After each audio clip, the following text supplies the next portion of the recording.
ndo livhuwa nga maanḓa vho dzudzanyeso zwavhuḓi ndo rumela presentation iṅwe sa swike zwino vha mbo ḓi dzhia ye vha wana yone. Nṋe ndi pfhi Tshilidzi Mavhungu, ndo ḓa hafha ndo imela tshiimiswa tshi no pfhi Tshilidzi Mavhungu Financial Literacy Foundation. One of the reasons why Tshilidzi Mavhungu Financial Literacy Foundation yo fomiwa ndi zwa uri kha iḽi shango ḽine ra khou tshila khaḽo ṋamusi ri khou tshila kha shango ḽine ra vha na khaedu dza serious. You may know that only 55% of South Africans have basic financial knowledge. So which means if you are 10, being 10 in a table, like you said previously, you will find that out of the 10, only around 5.5 are financially literate. So which means you may find that as a wife at home, you are maybe not being financially literate, or as a husband, the wife is not financially literate. What will that do to your relationship when you want to start talking about money? You start fighting. So the challenge in our 1 year in the Tshilidzi Mavhungu Financial Literacy Foundation, we wanted to try and tackle. So we are envisioning a brighter financial future for the country and for the continent as a whole. So how do we then deal with financial literacy at the moment? I will be coming to this is the slide that I wanted to look at. So we are doing our best to try and engage TV channels, radio stations, and social media platforms to try and talk about financial literacy. This is what we preach every day. But the topic that we were asked to look at today is mastering your money mindset and smart investing. Mastering your money mindset. The minute I say money mindset, you know, that's psychological. That's a mental issue. So 55, let's say 4.5% of us here have a problem when it comes to finances. But then I just want to then go and look at the objective of today's presentation.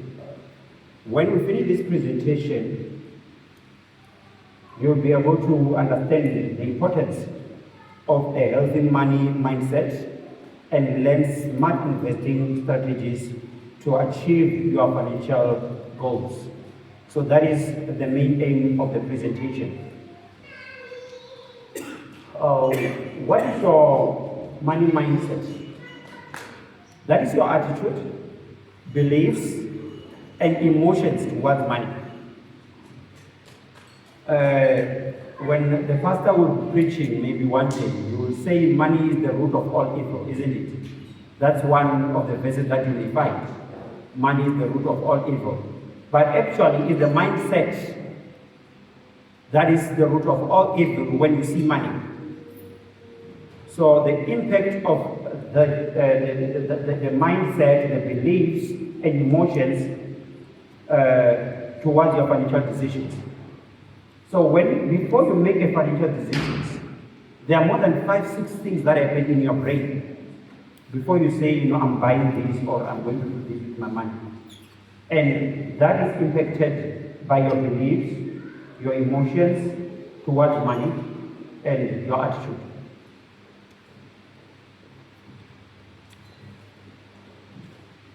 Common money mindsets and traps.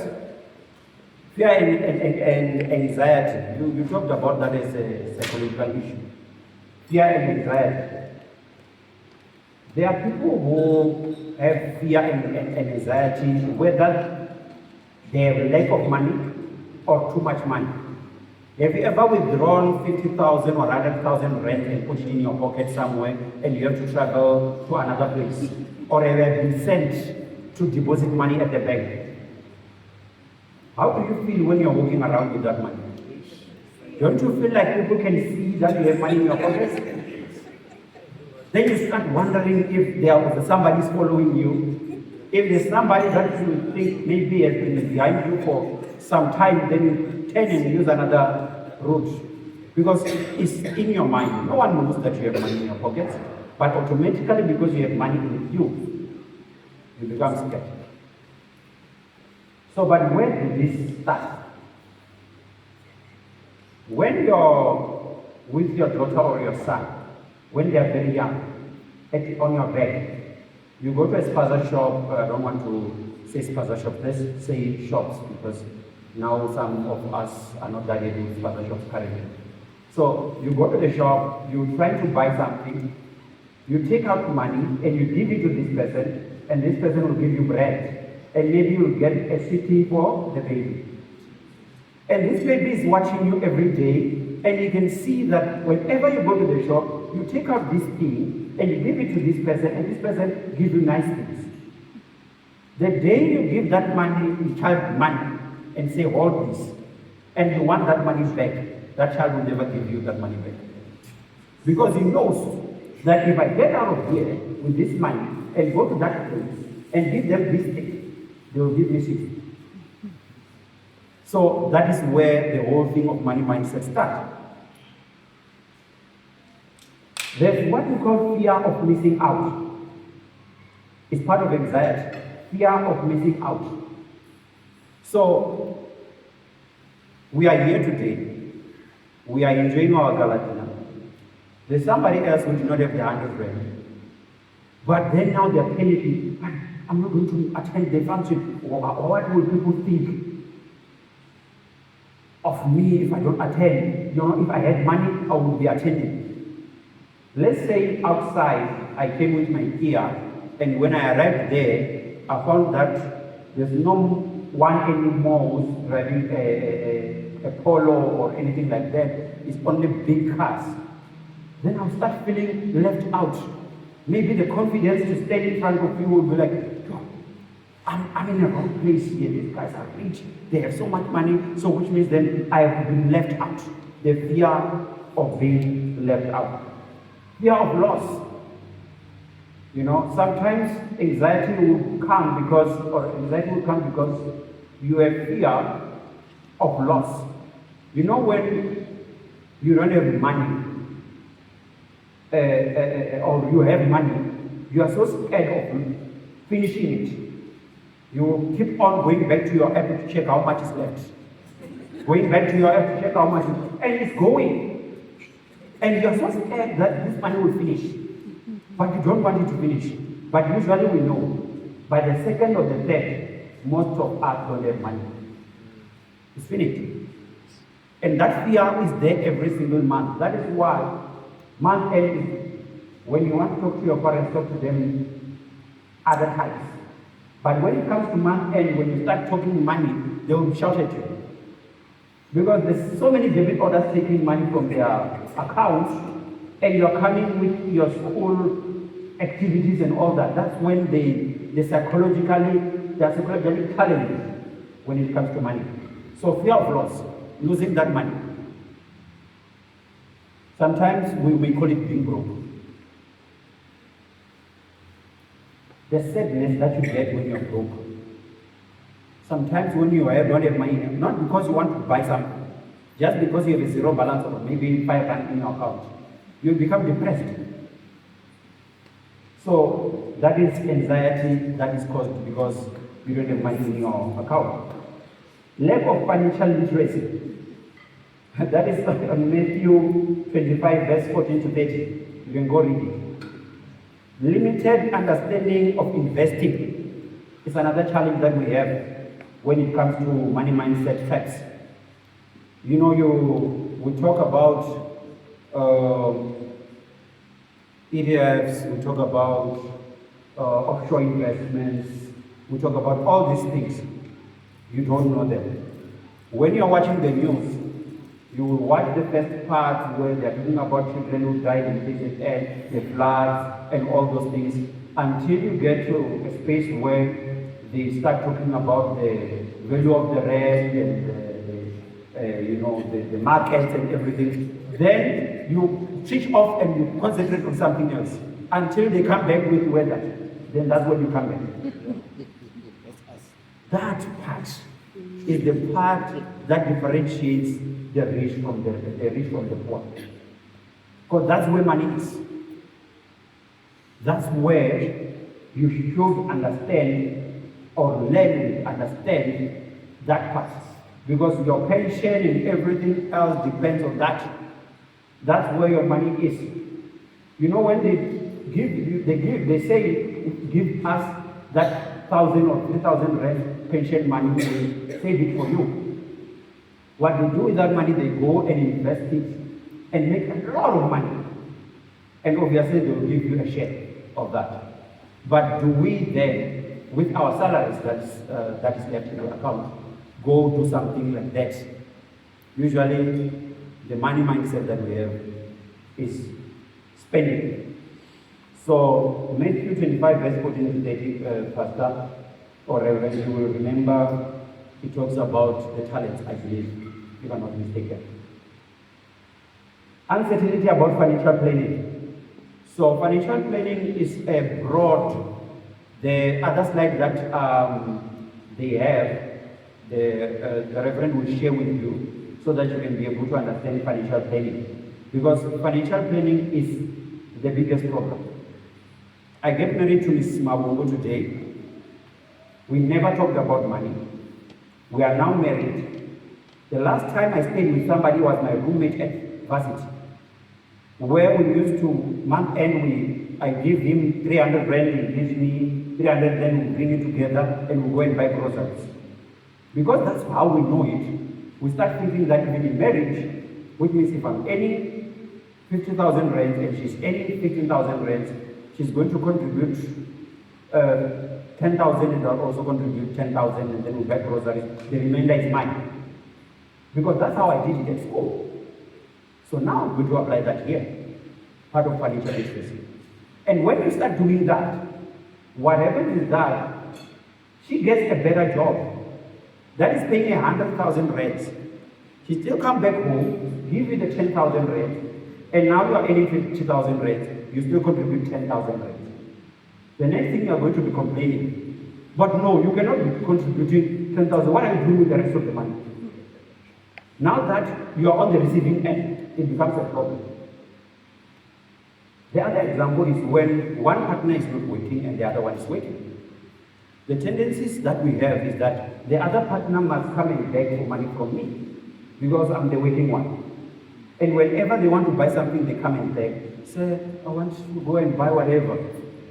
You lose your job, they get a better job. Will you be able to go there and beg for money? And then we start fighting at home. So financial literacy is very important to understand. When you say, I'm married in community of property, what is yours is mine and what is mine is yours. What does that mean? Your salary is my salary and my salary is your salary. What you earn I must know and what I earn you must know. And when the money comes, it's a family money that we must use together. Because anyway, if I die today and I have not disclosed what I have, she's going to have 50% entitlement to my money anyway. If I get divorced today, she's going to even access my pension. But because of financial literacy, we have so many fights in families, and even Christian families, where one partner gets into too much debt without the other not being knowing. Because I do my own thing, you do your own. It's because of lack of financial literacy. That is why they say only 55% of South Africans understand this thing.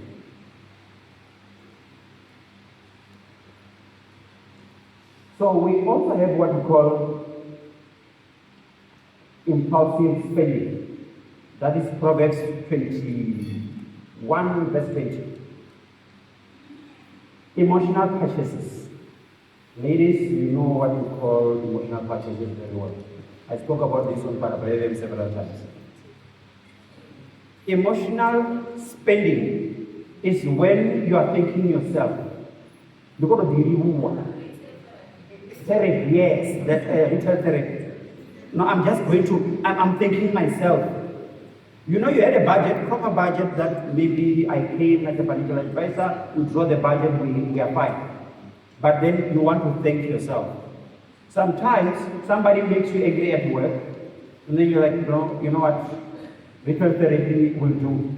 Then you go out there, when you come back, 5,000 is gone. You've never budgeted for it. So we have what we call emotional spending. But it's not only ladies who do that. Even guys do that. Some drink a lot. They go and drink and smoke and whatever. Take out friends because now I'm feeling down. Then for me to feel a bit better, I must go to a party and do all those kind of things and spend a lot of money. That's emotional spending. Lack of budgeting. And they go hand in hand.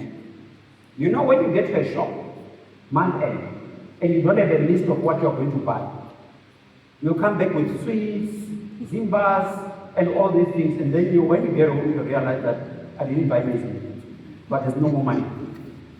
But it's lack of budgeting. Lack of budgeting also means you don't know how much you need to spend. And at the end of the day, you overspend, and you are left with nothing. So, do me a favor, when you get a chance, draw your budget, monthly budget. 80% of the time you realize that the money that you earn is not enough. It cannot cover your expenses. You get a negative balance. But most of us, because maybe we don't budget, we don't know that.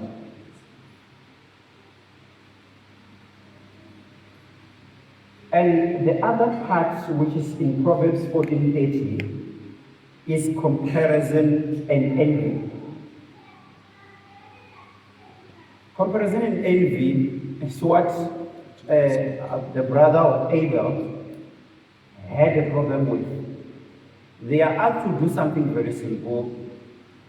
Come and give me what you have made in your farms or whatever, and this one brings cheap stuff and this one brings the best. And with that, he becomes envious of his brother and ends up with. So whenever you see somebody succeed and it becomes your problem, you have a problem. I must say that you need to see for psychological checkup. Because whenever I see Prof driving a BMW and I'm driving a Toyota Corolla, I start having a problem with him. I start treating him bad just because he's more successful than me, then I have a problem. So sometimes it comes closer to home because we have social media now. His mother is busy posting there every day, he's wearing his suit, he's talking, he's doing all these things. And then you're like, yeah, this guy, what a waste. So he thinks he's better than us. That's envy. So social media makes it very difficult because you will compare yourself to this other person that you have been going to school with, who is more successful than you. You compare yourself to other people at church who are more successful than you, and then it becomes a problem. Keeping up with others. When the neighbor builds a wall, I build a wall. When they buy a BMW, I buy a Benz. When they go out to Dubai, I must go to Mauritius. And always you want to compare yourself with others. With that alone, it affects your money mindset, and some of these things are things that are even in the Bible, as I said, are advised not to be part of. Breaking free from money mindset traps. Number one, you need to recognize and challenge negativity or negative thoughts. We have so many words that we use when it comes to money. Share they are all that. I with income more really. I to merit and care. I would more really share, but the one who might be my general should listen. I should come back today. Now, or even I use your order. No, as difficult when I get it. What is difficult is the mindset.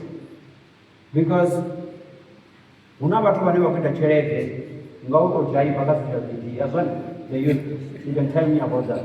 They just dance, and they're millionaires today. Just dance. So you're telling me that money is difficult?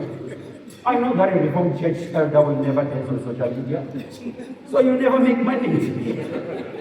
So then it will be difficult for you. So the negative thoughts. So you need to identify the triggers. Whenever this thinking comes, you need to know that, okay, now I'm off the road now. I have money now. Now my behavior is starting to change. I no longer want to talk to anyone. I no longer want to socialize because somebody might ask for money. I'm being rude to my wife now because I know that she will be talking about groceries. So you must deal with that kind of thinking and try and bring something positive. Refrain from negative self-talk. Whatever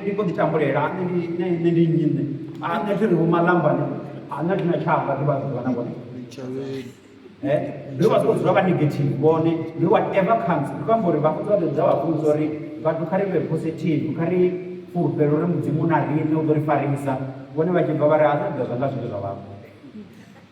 always. And that type of thinking, that's I don't know if check a big in one to I don't know Jacob Chabanga. Utalicheds only you don't do it. You will Joseph of the you will need do it. And this one as soon as I tell. This is a tale. So really, look about God. As soon as children in the community, that's what one is the younger society. You are what you think. I don't want to what Bible China what you have. Yes, that's exactly what you're going to do. Because what no una man or kono determine nobody. And that is why you will find that you went to school, bro. You went to school with somebody. When you go back to your village, he is the one that is asking for 100. He was better than you in class. His studies did not help him because of the mind that he had during those days. So it's never a differentiator. It's not how good you are at school and whatever, it's your mindset. And when it comes to money, it's worse. Because one guy who's a security guard at the gate will have so much money in such a way that the professor of the university will go and borrow money from that security guard. Every month. Security guard is the one that is holding your ID. You are the prof. Money mindset.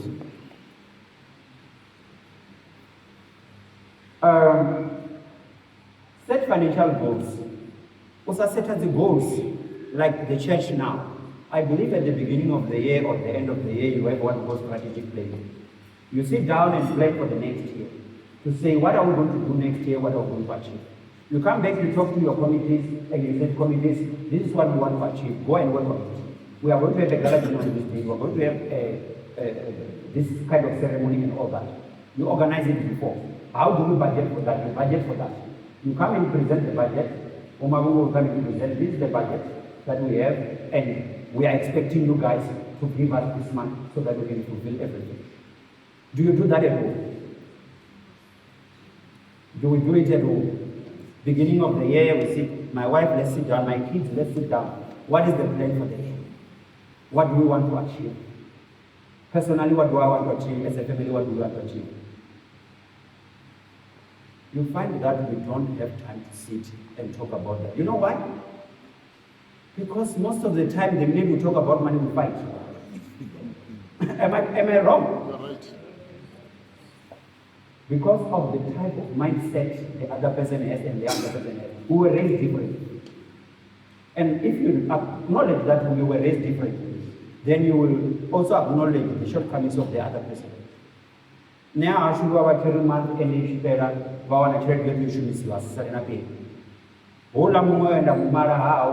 Whenever they have money, they make sure that 20% goes to the investment, 30% go to retirement, and then the remaining, is used to buy shares, and whatever is left that we buy groceries and everything. At my house, everything, 100% to the loans. Living beyond your means. Then when I come with my baggage, I come and affect the other person in the marriage who maybe has a better mindset. And then that's when we fight.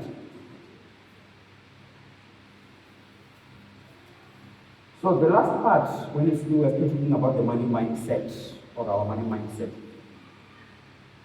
we need to acknowledge that sometimes you have to be open to criticism. You have to be open to be able to get out of the Reformed Church and go and talk to people who are not part of the church. To listen to them and see how they are doing things, so that you can learn something new. I've been with Mr. Mukwat for years. He has taught me a lot, but obviously he will teach me up to what he knows. He won't teach me beyond. But if you also go and learn other things outside, I'm not talking about books, I'm not talking about qualifications. Go and see how other people are doing things outside the Reformed Church. Because usually, as Reformed Church members, because I'm one of them, we usually marry here, have kids here. Mr. Borogo was talking now. We marry here, we have kids here, we grow up here, and we go to pension here. Because on Saturday we are here, on Sunday we are here, and the only time we are out of church is when we are at work. And we don't even have time to go at work at church. And we don't have to go to clubs anyway. So go and attend other events. When they say, there's a financial literacy event, go and attend and see how other people are doing things. That will help you to know the world out there and to learn other new things. The last part that I want to talk about smart investing. You will never invest money. You will always be complaining and saying there's not enough because of the money mindset that we have. There's a guy who has a down-story house in Limpopo who's just selling on the streets here out there. But because he knows how to balance his money, he's able to do better. But there's a person who's earning more than 100,000 every month, who's still renting, don't own a house, but drive big and all that. And I'm not saying that not owning a house is a wrong thing, but I'm saying that if you choose not to, it's fine. But if you are forced to rent and you don't have a choice, which means the bank don't like you, why is the bank angry at you? There's something wrong that you're doing, because they know that this one will never be us. Smart investing. Investing with a clear strategy and discipline. The question that I will have now is, some of you have invested money for 5 years, some like notice accounts and all these things, shares or whatever. What was the objective? Was there a reason why you are investing? The minute you don't have a reason why you're investing, it's very possible to go back to the bank and start shouting at the banker. No, I want my money. No, I don't care. It's a fixed deposit. You will release it. Am I lying? You will end up going back and take that money and use it because you don't have a goal. But when you know what you want to do with your money or what you want to achieve, then it's easier for you to be able to invest. Understanding risk and return. That is, a smart investor will want to know the risk and return of the investment. There are people who always say, if you want to invest my money, I want it on a fixed deposit. I don't want to lose anything, I want a fixed deposit. But you are more concerned about the risk, you are not concerned about the return. Will say, okay, I have a target of how many fixed deposits this month? 5. Oh, you want a fixed deposit? Oh, it's fine, bring it. 1. Then the next person, the next thing, you are the best sales consultant, you have invested so much money. But How much is the return on investment? Because you were scared of the risk. 5% the whole year, or 2%, 3%. How many of you have club accounts? Stock funds? How much is the percentage of interest on the club account? Do you know? Huh? Sometimes a club account can have 1 to 2%, depending on which type of account you open. But our grandmothers and grandfathers are investing in that, and they are not even aware. So, a smart investor will want to know, how much am I going to get? What is the risk of my investment? Can I lose money or not? There are some of you who don't know the category that you fall under. Whenever you invest, you need to be checked psychologically. Whether you are a conservative, or you are a moderate investor, or you are an aggressive investor. Just like when you drive on the road, you will find this other person driving on the last lane 60 kilometers per hour. You will find Reverend Machete driving in the middle, driving maybe 120 per hour. But you will find maybe Mr. Mawungu on the first lane, 160. So even in life it's like that. There are people who hate slow processes. They will come and withdraw their money. No, this money is not doing anything for me. I'm going to invest somewhere else. These are some of the people that, if they are not careful, they end up, the high risk takers, they end up in these Ponzi schemes, pyramid schemes, and then, they say you get 100% of your investment after 3 months. Take, and they lose everything. So they are those high risk investors. So you need to know whether you're conservative, moderate, or aggressive. We are able to check such things. There are risk assessment tools that you can use. You can approach an advisor or a banker who will be able to advise you on that. That is when we talk about risk tolerance. Assets allocation. So when you talk about asset allocation, we're not talking about shares and tables, and we're talking about your assets, your investments. Whether you want to invest in stocks, bonds, real estate, alternatives investments like Bitcoin and others. So those are the kind of things that when you invest, you need to know. But most of us, the reason why we always blame apartheid is because we have not learned these things. When I'm talking about stocks, what do you know about stocks? We're not talking about we're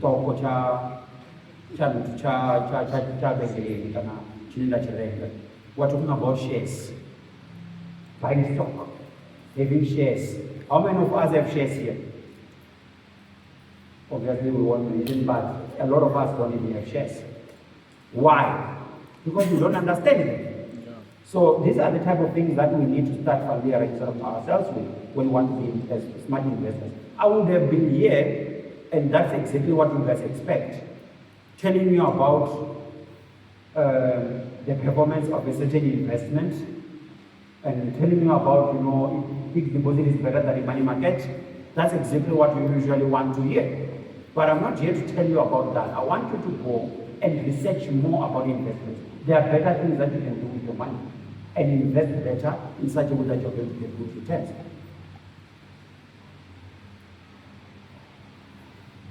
We also have expected returns. You need to check the historical performance of an investment. So a lot of people will go and invest in an investment that is going down because you don't know the history of that investment. The investment is not performing well at all. Once a year, they will ask you to come and check your retirement, whether it has been invested in a vehicle that is making good money or not. Most of us, the only time we checked our retirement annuities or our pension was the day that we signed the paper that I pay a pension now. They will bring and they say, these are the performance. So do you want to change and do other things with your money? We are not interested in that. Future projections. When you know the history of an investment, you will know or assume what will happen in the future. though right now with we had a problem with COVID-19, Mr. Mbadi, where investments did not perform well at all. Some did perform well depending on where you have invested. But the predictions that we always had over the years were affected.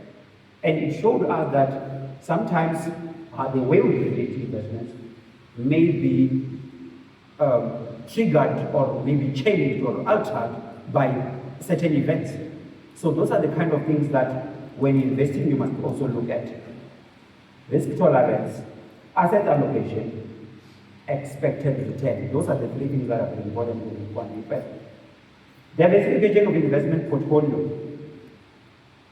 Arali vachitecheresa upi ka Islam wone ndiri arali vachipotodzo uri zvavo zvivachimbirera avavi zitalende ive cheledi yavo pekuti separator into different investments ngauri arali kaande ndozvichimbiri at least ngapa ndozvichimbiri. And that is what we are talking about when we talk about diversification. I spoke a bit about this. We have what we call stocks, which is equity index funds, ETFs, growth value dividend investing. We have bonds. I don't know if a lot of you know about bonds.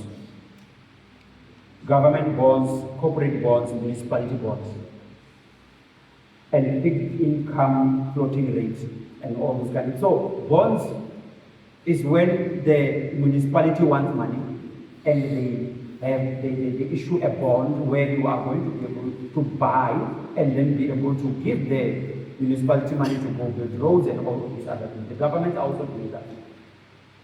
But mostly we don't really have a clue when our bonds out and whatever. So we need to know that. Real estate, direct property investments. So this is one of the things that when I was introduced, we talked about. We're learning a lot about this. And this is one thing that most of us know about, investing in properties. We're in Gauteng where every person who comes in needs a place to stay. And then the question is, how many of us are investing in properties? Because we have that opportunity. Usually, as Reformed Church members, the most important thing that we look at is residential property for myself. And the minute I have a nice house and a nice car and a nice job, I'm done. I'm satisfied.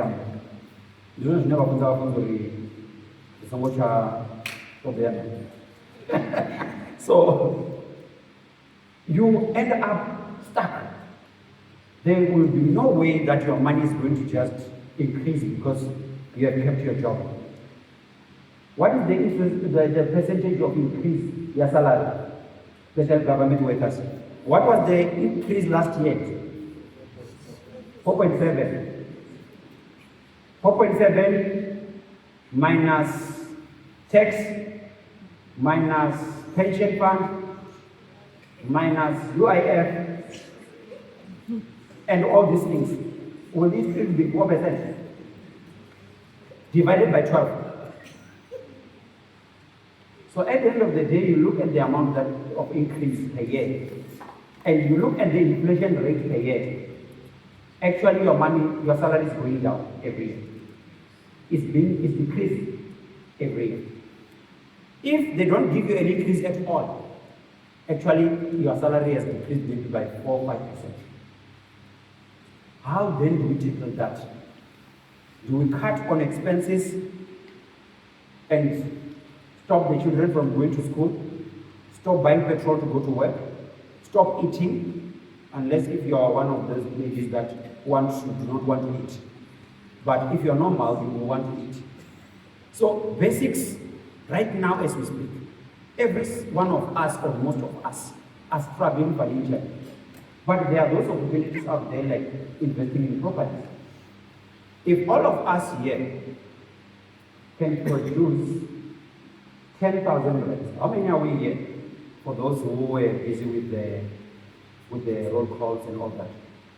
If we are 10 in the table, 1, 2, 3, 4, 5, 6, we are around 60.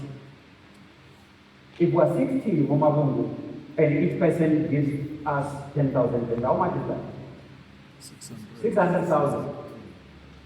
How much is a house in social movement? How much? Yeah, somewhere 400 to 600,000. If you get a distressed property, you can get it for 450,000. When you get it for 450,000, it's distressed property. You buy it today. Tomorrow morning, you call an agent and say, "Agent, please sell this house." And they will say, "How much?" 800 or maybe 600,000. You bought it for 450. You are selling it for 600,000. How much did you make? Minus the agent's money, maybe you have 150,000 somewhere there. How much did it take for you to make 100 and something thousand? A short space of time. Then you take that money and go and do exactly the same thing. Where did you borrow money? Nowhere. The money comes from us. And you repeat this thing every 3 months for the whole year. How many months do we have in a year? We have 12, and if we are doing every 3 years, that's 4, isn't it? We have bought 4 houses. Each house gave us 200,000. And 200,000 times 4 is how much? 800. 800 divided by 60 people is how much? If you have invested 10,000 at the bank, I'm sorry about that. If you have invested 10,000 at the bank,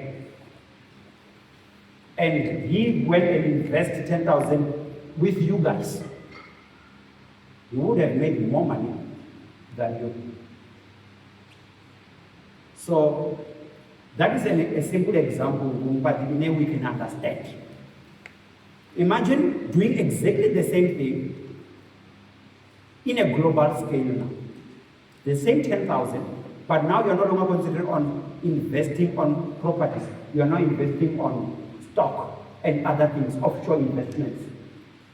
And you do exactly the same thing, but not longer with only you, but with the rest of the world. Where now you have billions, and you are investing in building malls, and building bridges, giving bonds to governments, and all that. How much will be the return?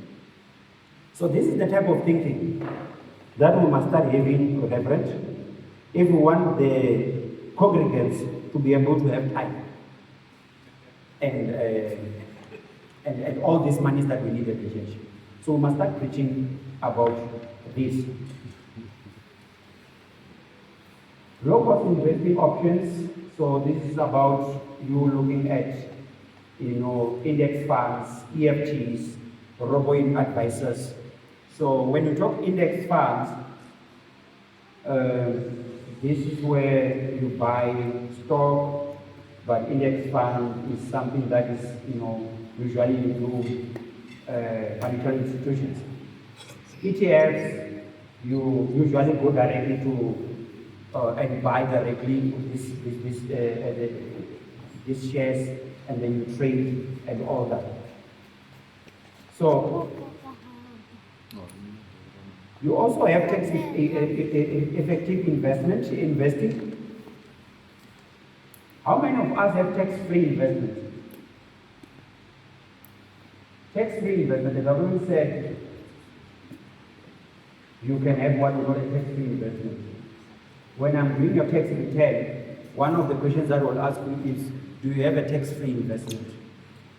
If you don't have it, obviously, you lose out. If you have it, at least you can save some money.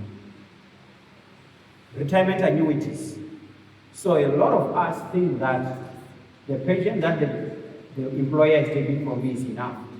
I don't need to invest anything else. But we have what we call retirement annuities that you can do with insurance companies, where you boost your pension.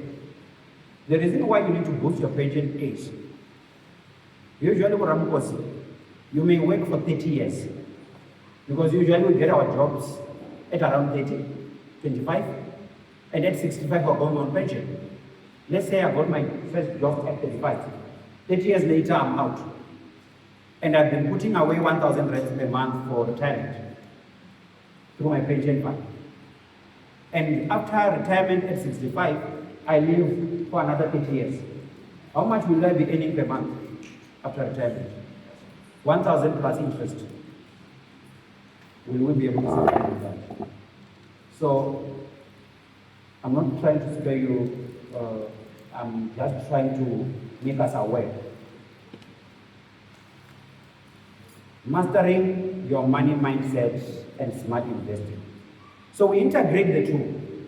The money mindset that we have been talking about at the beginning and smart investing. So the minute you start aligning your goals with your investments, remember I said you cannot invest when you don't have a goal. You align your goals with your investment, then you will have a clear picture of what you're investing for. Maybe we want to build a very massive, big church in the Reformed Church. What do we do first? We go and check how much it will cost us, we have plans and everything, and then we invest towards the goal. Then that's exactly our money mindset works. Creating personalized financial plan. Personalized financial plan means you may sometimes have to sit with a financial advisor. They are free. If you want me to come and see you, it's free. I come and sit with you and then we create a personalized financial plan. But usually people think that Umagungu will see my challenges. And you go around telling people, are we allowed to talk about people's finances? You guys are looking at the financial institutions. If you find me talking about your finances, or you find out that I'm the one who spoke about it, you have the right to get me arrested, or make sure that I lose my job. So you come to me, I can see things are not going well in your household. I'm not going to go back home and say, hey, Magas, hey, yes,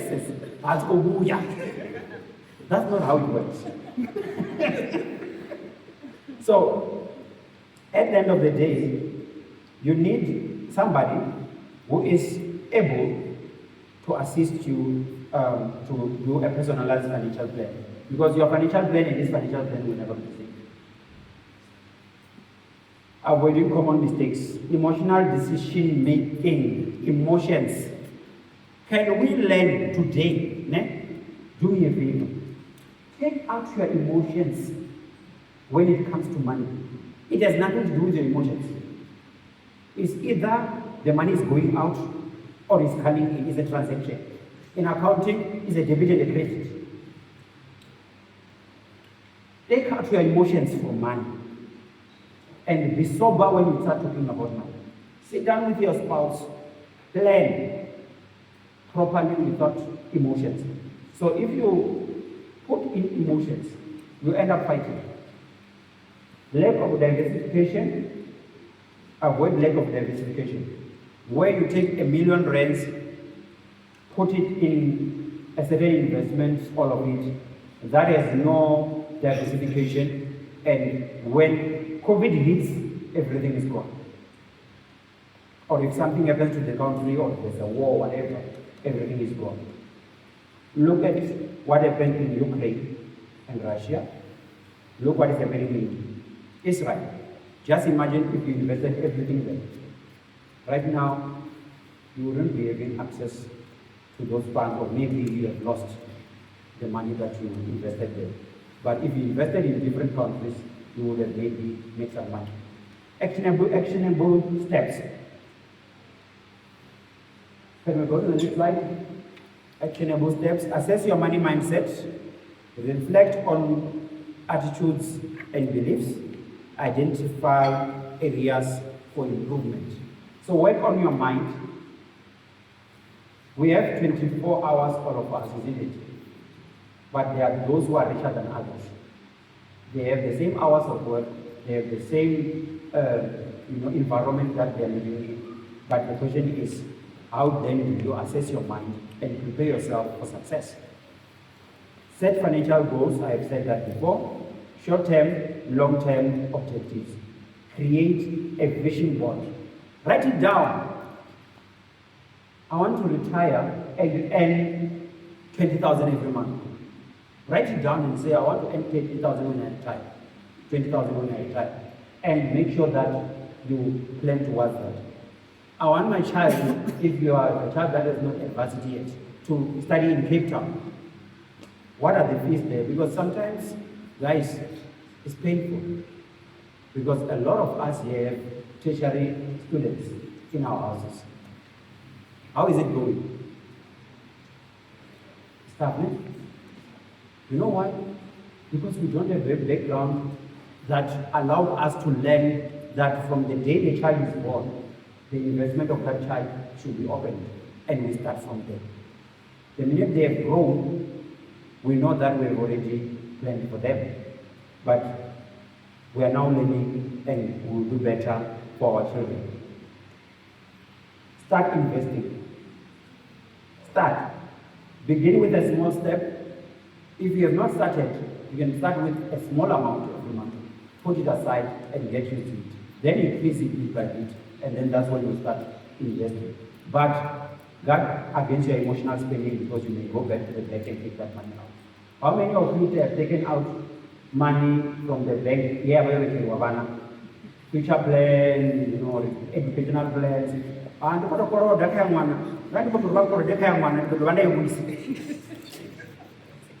80% of the time, kids, you must know that some of the money that was meant for you, you may find that that thing that was financed came out. That was your educational money right there.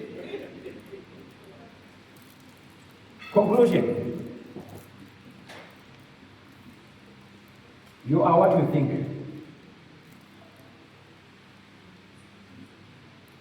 You are exactly what you think.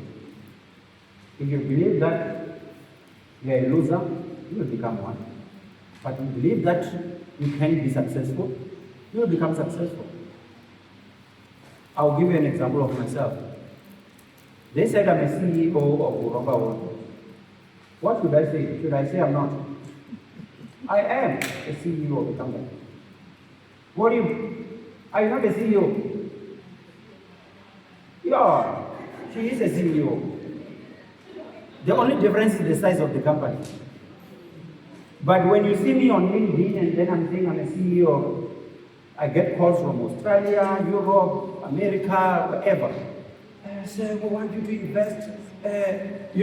I get all this attention because I am a CEO for real. So the way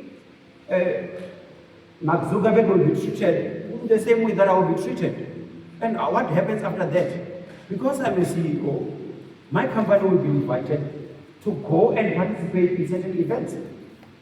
I've been contacted by a lot of organizations to say, come and work with us. Why? Because when they say CEOs of companies, I'm there. So, you are what you think.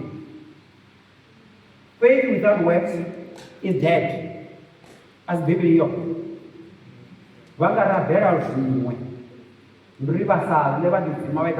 You can do whatever. If you don't study, you will never pass. If you don't plan, you'll never achieve your goals. Empower yourself through financial education. It doesn't matter whether you did teaching or whatever. Financial education is for everyone, just like mental health. If you don't teach yourself and you read and learn new things about finance, you'll be in trouble. Take control of your finances. Take action. Now. Thank you.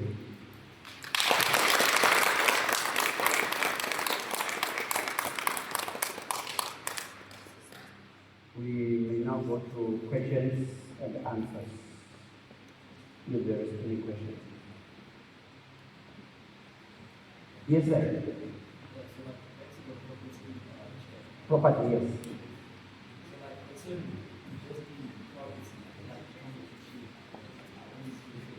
Yes. Mm-hmm. What is the proper way of investing in properties? Okay, when you want to invest in properties, one thing that you need to know is that you cannot do it alone. If you do it alone, you will make all the mistakes that other people have made before. You should have a lawyer around. who is a specialist in property. Not a lawyer that will take you out of jail when you are on Midrand and you were arrested last night. No, that's not that lawyer. If he is that lawyer, but he must be accredited to be able to work with properties. You must have an agent. Whenever you get that property, they will be able to sell it for you. Or an agent who's working with rental of properties.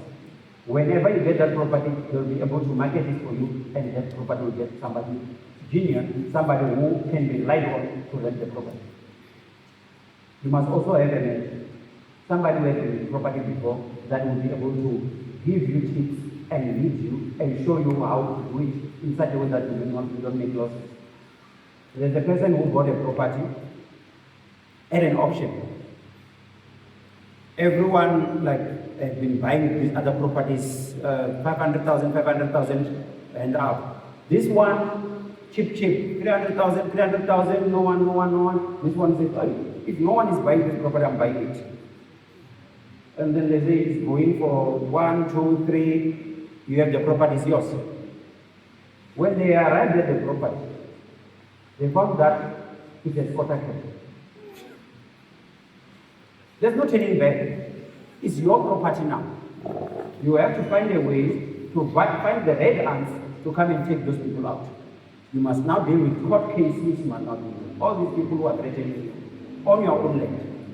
Why? Because the homework, the mentorship, the due diligence was not done. So it's not a training, it's not something that is like easy peasy. There's a lot of work that goes behind that. Where I am in the property business, there's 20 people. Out of the 20 people, they are lawyers, estate agents, soldiers, teachers. We have everyone. We have elders who are on pension and very young people. Why do we need all these people? Because they bring a variety. They bring different skills into the business. And most of them are having a background of back rooms and all these kind of things. One other thing about properties. Don't be scared of working with somebody else. 80% of the time, we want to start a business alone. And in property, it's not easy to be able to buy and sell or rent properties on your own. You will be very limited. You buy one house and then have bedrooms and that's the end of it for maybe 3-4 years to come. But if you buy as a group, it's easier for you to be able to multiply very quickly. So we buy and sell properties every year. The way I was just explaining to you now, and we do it exactly that way. So it's possible. It's something that is talked about too much, but in our thing is still working like it. Yeah? I don't know about other problems.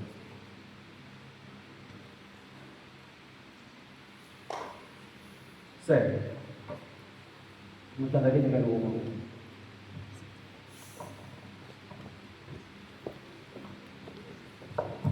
thank you very much. I do deserve a mic if I'm dressed like this. So, I just want to double click on, you used a stat, you used 55% to indicate that the level of illiteracy in the country is very poor. Now, I'm thinking that it would be interesting to see that stat from a demographic perspective. So in other words, I would imagine that's actually worse if we look at our people, the black people, black community. The black community. Yes. Now, I know you touched on this a bit, but I think one of the big issues that we have, especially as the black community, is lack of financial illiteracy. And I've got a couple of examples that I can give. Like, I know someone who, they applied for a loan. They needed to help the kid get through school and everything, but they went for a personal loan. Now, for most of us that are in banking would know that if you apply for a loan, which is a personal loan, it's got a very high interest rate. And that again is an example of lack of understanding of how these things work. And one conversation that I had recently was, I think most of us would know that there was an article about a specific bank that is charging the black community a certain rate compared to our Western counterparts. Now, one of the items that kind of came to the fore, this was not specific to this specific case, was the fact that there seems to be our Western counterparts appear to have negotiation skills. So in other words, if they apply for a loan, they just don't take that rate as is. They can go in and negotiate for a lower rate. Now, the difference in rates that you get from a bank, if you apply for a mortgage, as an example, is quite big if you get a 1% difference. And I'm listing these examples because I feel like, it's all good and well to say that, we should,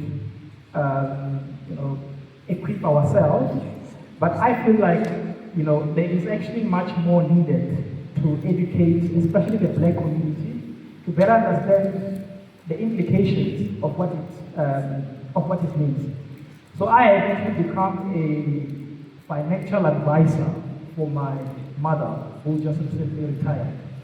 Now, the reason why I've taken that step is because I've seen the decisions that she's made, right? Noble decisions, the right decisions, but she didn't have the knowledge to understand that if she goes for this loan, these are the implications. If she invests money in a stokvel account, she only gets 2%. While there's a 10% rate that she could get. So from your perspective, I just want to hear your view in terms of we can try to equip ourselves, but I still think that there is possibly more that is required, especially from people that are in privileged positions, like you, for example, from a financial interest perspective, because we kind of know a lot more. And something that always comes to mind is, 10, 15 years ago, teachers that were, in Venda at the time, there used to be a lot of people that go to schools to sell stuff. At my home, there's this, I think it's called a Britannica, it's books that people went to sell to teachers, right? And no one has actually ever opened those books. And it's money that they had to pay for like 2 years. And all these things come to, or they kind of culminate into financial literacy. From your perspective, how do we ramp up financial literacy? I know that we can try to equip ourselves, but I think that it's actually challenging for people that are maybe not in risk and finance or not in banking. It's quite difficult to kind of navigate and understand, if the rand has actually dropped, what does it mean? If I see an advert on a credit score advert, for example, do we understand what that means? Do we understand what you need to do if you want to apply for a loan? What are the steps that you should actually take to help you from a credit score perspective? Because it helps you from a rate perspective. But I just feel like there's actually a lot more that we actually need to do for people to be better equipped. Yeah, thank you. Yeah, you are right. So the other thing that we need to understand, or we all need to understand, is that we come from an oral tradition. Our forefathers did not write things down. How many of you who know how to cook pap were given a menu on how to cook? Maybe your mom come with a book. I want to cook, this is how we cook. Or want to some guy, this is how we cook. We get them. So, is there anyone with that book? No. But you do know how to cook, isn't it? How did you learn to cook? Oral. We talk. They teach you through talking. And there's nothing wrong with that. So what is needed now, Bapunzi, is to start having regular talks like this. Which way was we may talk about soccer, we may talk about Julius Malima, we may talk about Vana Mazani, but let's add topics about money. Let's start talking about these things in our seconds. So, Bonya Sobo engineer, a very simple example here by Inea is very true. I worked in a bank for 10 years. Business banking, personal banking, private banking. And most of the time, the people who negotiate rates are not black people. Why do we not negotiate rates? Because we don't know that we have the right to negotiate. You know where we negotiate? Market.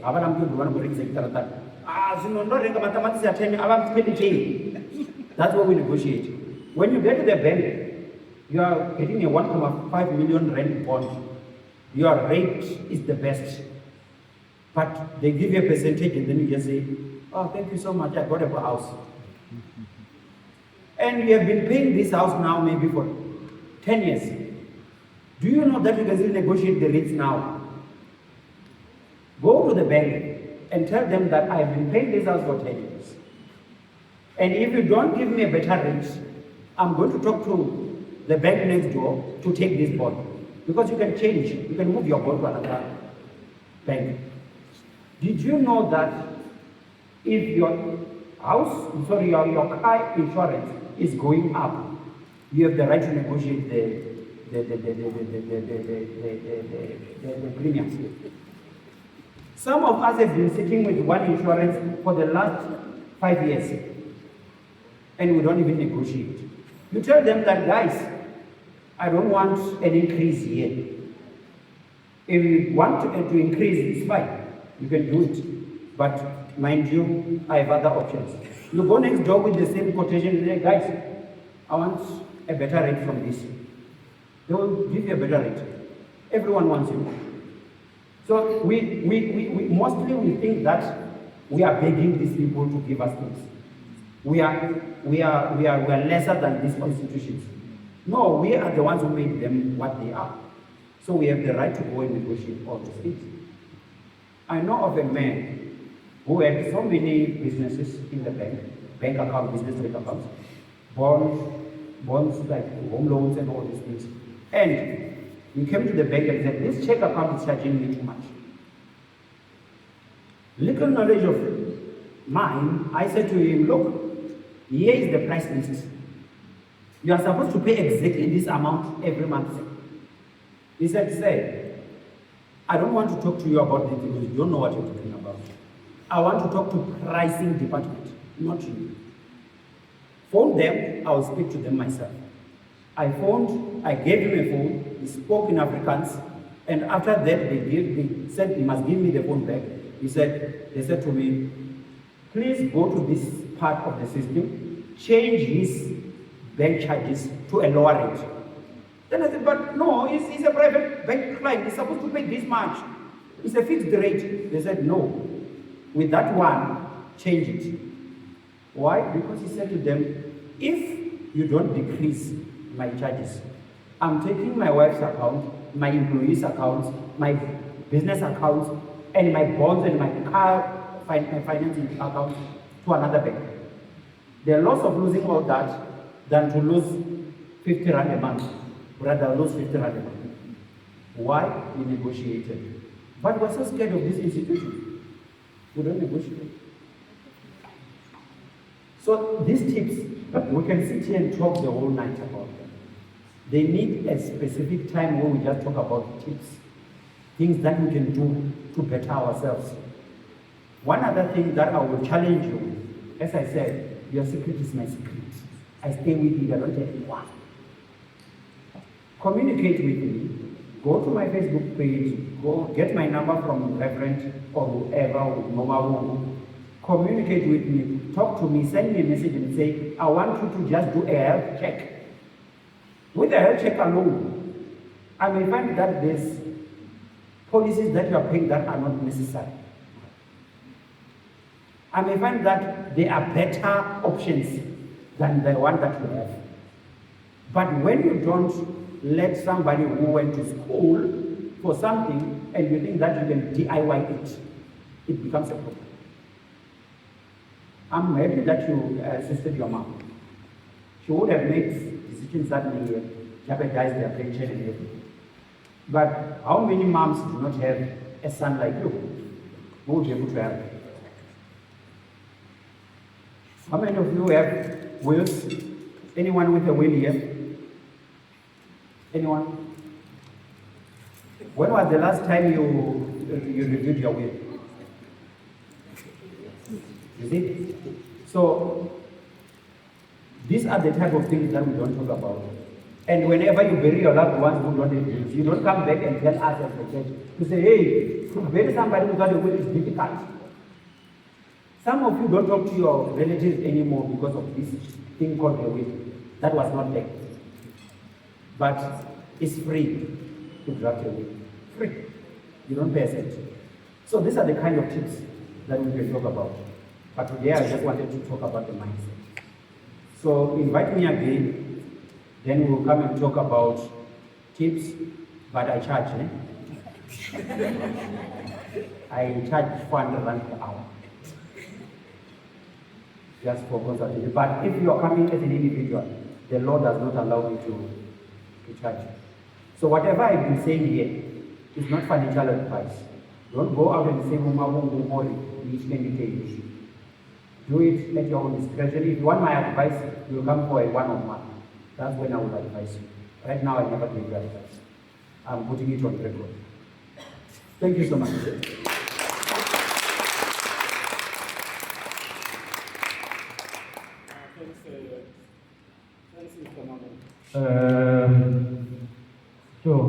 Pastor, my people will perish because of what? Yeah, and I think we've done justice. Another point of Gauri, Mutukawa Haya Rikoto, we brought him because of his knowledge, not because we know him. So we are moving.